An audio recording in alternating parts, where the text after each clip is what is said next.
Sitting with us now is PZ Myers. PZ, welcome back to the Skeptics Guide. Glad to be back.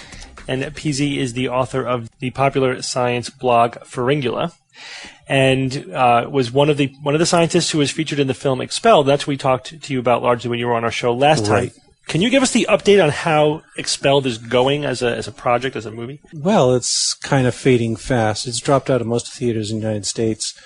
Rumor has it, the estimates are it made about $7 million, which is okay, but probably not as much as they spent on advertising. Mm-hmm. And now it's opening in Canada. I hear they're opening in 50 theaters. Mm-hmm. 50. Yeah. 50, yes. And, boy. Next week it will be 0, but it's something along those lines. What about DVD sales? Wasn't there something that might have actually prevented DVD sales? There was the bizarre Yoko Ono lawsuit where it was further distribution was temporarily held up because Yoko Ono was upset that they used Imagine in the movie. That's been cleared up now. They've been given a go-ahead. They're probably going to come out with DVDs in the fall. Mm-hmm. I don't think I'll get one. Yeah. But I might rent one from the local video store because I haven't seen it yet. I haven't either. It's kind of funny, isn't it, to be actively campaigning against a movie you're in and to not even get a chance to see it. No, I visited my mother last week and I had to break the news to her that I was a movie star, but the movie sucked. Or you could spin it and say, I'm the best thing in that movie. Oh, well, I did tell her that, of course. But, I've got, 30 seconds in the movie, so it's not enough to pull the weight of the whole show. That's true. So for those two listeners who don't know what we're talking about, Expelled is a propaganda movie against evolution put out by the Intelligent Design folks. Not created by the Discovery Institute, but certainly supported by them. And it has been a dismal failure on all levels. So to summarize, it lost money, and it was pretty much only appreciated by the already converted. So it didn't convert anybody. It didn't really accomplish any goal that they might have had for it. Yeah, even there, I don't think it did so well with the already converted. It's a strange hybrid movie where the built-in audience for it is evangelical Christians, right? But they put on these ads where it's all talking about rebelliousness and Ben Stein in short pants is going to turn everyone off anyway. And it haunts my dreams. Yeah, and I just don't think it even built an audience there. And then they did silly things like spend a huge amount of money advertising on The Daily Show. That's right. The Daily Show audience is not their audience. That was money they threw away. Yeah, although wow. Good. It looked impressive, but did nothing for their bottom line. Yeah, sounds like they were pretty clueless at every level. Every step of the way, yeah. Good. PZ, what are you going to be talking to us during your lecture at TAM? I hope I'm going to be a little bit going against type because people always expect me to show up and start breathing fire, and I'm not going to.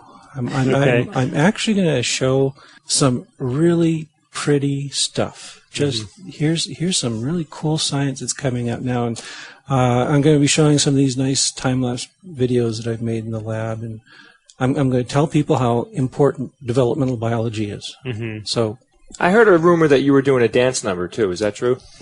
And with singing, yes. Yeah, good. Yes. Then he's going to cuddle a kitten for half an hour on stage. Well, I know I missed the last interview that everyone else did with you, but I just wanted to say I loved you breaking into that phone conference. I loved that so much. That was incredible.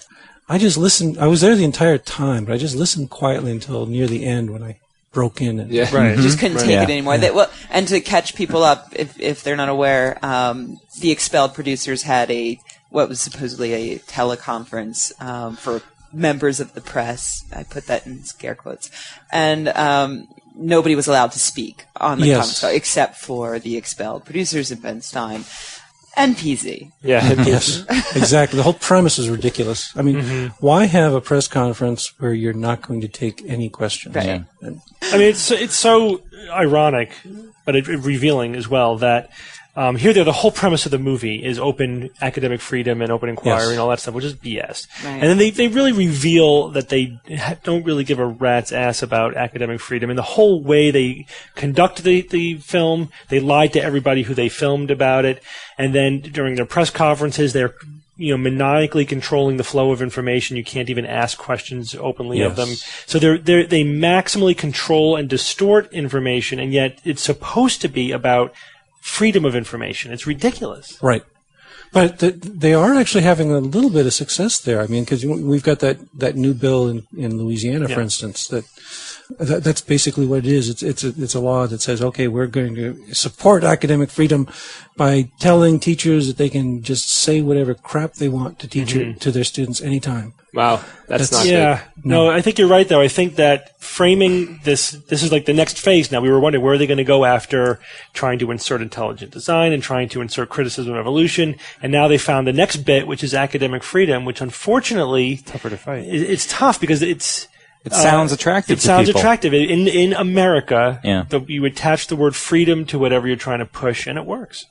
Yes, they're using the buzzwords effectively. But, what it really is, it isn't about academic freedom at all. It's actually about stripping away academic standards. It's about saying, we're not going to impose any kind of regulation on the quality control, on the good stuff that should be taught in the classroom. And in the name of this fiction of academic freedom, we're going to remove all those requirements.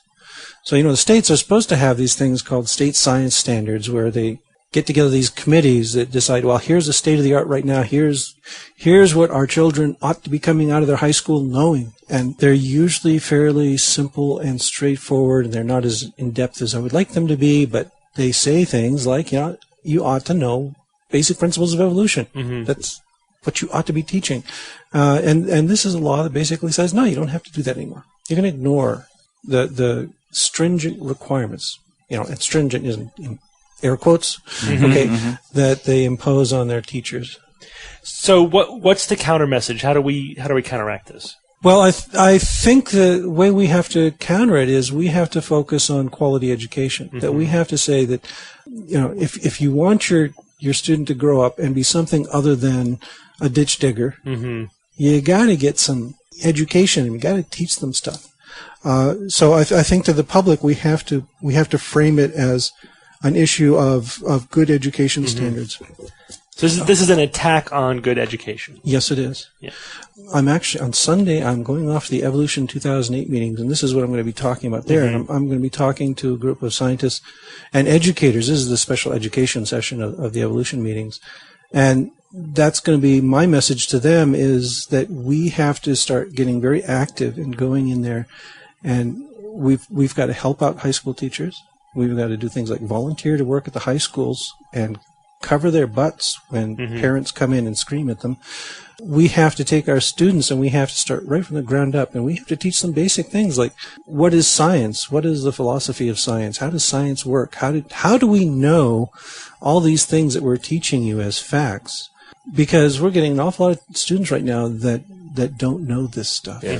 I've been teaching for almost 20 years now. Oh, wow. Yeah.